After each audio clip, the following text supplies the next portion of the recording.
Once upon a modern day, in the hallowed halls of the Universidade Federal de Catalão, where dreams are said to take flight, I found myself adrift in a sea of disillusionment. Oh, how the promise of academic enlightenment and scholarly pursuit shattered upon the jagged rocks of reality. Allow me to regale you with the tale of my sojourn, a narrative woven with the threads of discontent and the loom of lost innocence. As I first set foot upon this institution, touted as a beacon of knowledge, I was greeted not by the warm embrace of intellectual curiosity, but by the chilling indifference of crumbling infrastructure. The walls, once pristine and proud, now stood weary and worn, weeping with the decay of neglect. The classrooms, rather than being sanctuaries of learning, were but decrepit cages where the spark of inquiry was suffocated by peeling paint and the constant drip of leaky ceilings. Oh, the labs, those supposed citadels of scientific exploration. They lacked even the most rudimentary of tools, rendering our hands as impotent as a swordsman without a blade. How can one dissect the fabric of reality when the scalpel is dulled by the rust of bureaucratic disdain? The equipment, outdated and scarce, mocked our desire to push the boundaries of the known. The staff, those gatekeepers of administrative wisdom, were as helpful as a map sans compass. With each step forward, I was met with the labyrinthine folly of paperwork, a Sisyphean task that would make even the most steadfast of hearts quail. Their smiles, as fleeting as the warmth of a winter sun, did little to thaw the icy shroud of their indifference. The course selection, a menu from which one might choose their intellectual feast, was as stale as bread left out in the rain. The offerings, relics from a bygone era, did little to prepare us for the insatiable beast that is the modern job market. It was as if they sought to arm us with flintlock pistols against an adversary wielding assault rifles. The professors, those titans upon whose shoulders we were meant to stand, often appeared as mere apparitions, their presence as fleeting as a shadow at dusk. Their availability was akin to a rare eclipse, a phenomena so uncommon that one might question its very existence. The inconsistency of their teachings left us grasping at the intangible, our minds as adrift as a rudderless ship upon a stormy sea. The campus, isolated from the pulsating heart of civilization, was a barren wasteland devoid of the most basic of services. The culinary options were as inspiring as a funeral dirge, each bite a reminder of the gastronomic purgatory we were subjected to. And transportation, reliable as a mirage, it flickered on the horizon, always just out of reach, leaving us to trudge through the wilderness on foot. Accommodation, or the quest thereof, was a Herculean task that would try the patience of a saint. The housing options were as scarce as honesty in politics, and the prices soared with the rapacity of vultures circling their prey. To find a dwelling that did not bleed one's coffers dry was a feat that bordered on the miraculous. Security, that most fundamental of human needs, was as porous as a sieve. The spectre of danger lurked in the shadows, its presence growing bolder with the encroaching night. The lateral paths of the Universidade Federal de Catalão, once traversed with the nonchalance of youth, became the nocturnal hunting grounds of malfeasance. Evitem, they whispered, a mantra of caution that hung heavy in the air. The administration, those erstwhile guardians of academic sanctity, turned a deaf ear to our lamentations. Issues were not addressed. They were swept under the rug, joining the dust bunnies of forgotten grievances.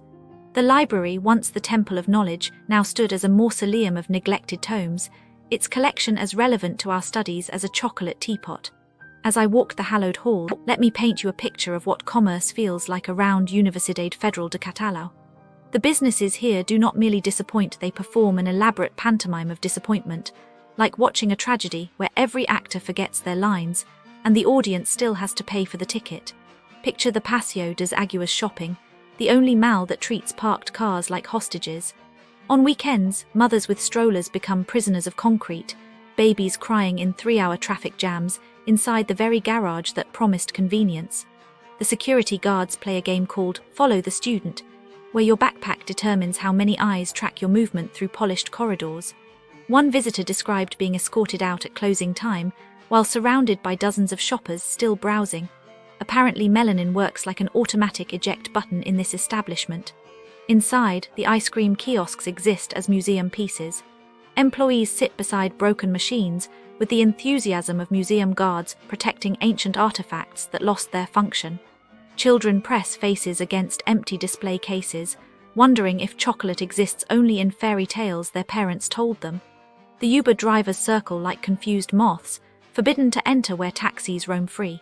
Imagine calling for a ride after dark, watching your driver's icons spin endlessly around the building, while you stand trapped between the perfume department and your dignity. Now drift toward the nightlife at Casa Velha Chapiria, where the word chop exists only in the name. They serve one type of beer, and even that runs dry by 9 o'clock. The manager performs interpretive anger whenever customers lose their paper tabs, accusing diners of hallucinating invisible furniture. One business traveler watched a woman get shouted at as crazy for questioning why her bill arrived blank. The manager's voice carried across silent tables like a warning siren to anyone thinking of asking questions. The food arrives as betrayal on plates. Filet mignon disguises itself as rubber bands and connective tissue, 80% mystery meat wearing a costume of 3 real pieces. Regular patrons who once celebrated anniversaries here now cross the street rather than risk another serving of China's reject cuts, dressed in gorgonzola sauce. Café Catalão operates as a monument to human disregard. Reviews simply read, disrespect to human beings, like warning labels on toxic waste. The place functions like a black hole where cell phones and customer service disappear. Forever, one reviewer survived falling into a water cistern during a meeting here, praising only the rescue team while their phone and business contact drowned in bureaucracy. Even the graphic design shop Dubai prints disappointment. One sentence reviews that simply say bad experience with service speak volumes in their silence. When professionals cannot articulate what went wrong, you know the failure transcends language itself. Estetica e-Spa by Mariana Rodriguez treats appointment books like decorative paper. Clients provide phone numbers into a void where aestheticians forget human beings exist between Thursdays and Tuesdays. Instagram messages drift unread like messages in bottles, each follower left wondering if beauty requires invisibility first. Clothes Club summarizes an entire city's nightlife in 3 words: did not like. No explanation needed when disappointment becomes the brand. Superbike stands as the silent monument to forgotten commerce, where bicycles go to become museum pieces, unpurchased and unmourned. Travelers arriving near Universidade Federal de Catalão walk into an economic experiment where every business operates on the principle of maximum inconvenience. Parking transforms into endurance tests. Ice cream becomes theoretical. Beer exists in memory only. Managers train in the art of customer humiliation. Food arrives as anatomy lessons in disguise. Appointments function as practical jokes with week-long punchlines. The area teaches a masterclass in how not to treat paying humans. Each storefront stands as curriculum in disappointment, where your money purchases only stories to warn the next traveler. You arrive hoping for commerce and leave with an education in what happens when businesses forget that customers are human beings carrying wallets, not wallets carrying human beings. Night falls and the campus lights glow while nearby establishments dim their humanity. Students walk past these monuments to failed service, learning that education extends beyond lecture halls. Sometimes the greatest lessons come from knowing where not to spend your limited student budget. Remember this when booking rooms near the university. Every meal requires backup plans. Every shopping trip needs escape routes. Every service demands verification.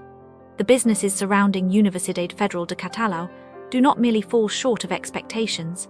They actively rewrite the definition of customer service into a cautionary tale written in closed ice cream machines, missing beer taps and managers who scream at paying customers. Bring patience in bulk quantities. Pack snacks like survival rations. Download ride-sharing apps that work beyond parking lot perimeters. Most importantly, maintain your sense of humor, because laughing at the absurdity remains the only product these establishments consistently deliver for free. Businesses near Universidade Federal de Catalão, they can be tricky. Like there was this one investment company with a real office, real people working there. Even the mayor showed up for the opening. Sounds legit, right? But no, tourists passing through, maybe thinking of putting a little money somewhere safe, they got caught too. This company had an app promised big returns just for watching videos. You put in 280 reais, get 8 back every week. Sounds easy, like free money, but then poof. No withdrawals. One woman sold her apartment to invest. Now she is renting, broke. The office workers. They said they were victims too. Police got complaints, but who knows where the money went. Probably the people running it just disappeared, left everyone hanging. Then there are the shops near Universidade Federal de Catalão, the ones that look normal but play games. Like you buy something, they charge your card twice, say it was a mistake but never refund. Or they sell you a tour package, take your cash, and the tour never happens. Small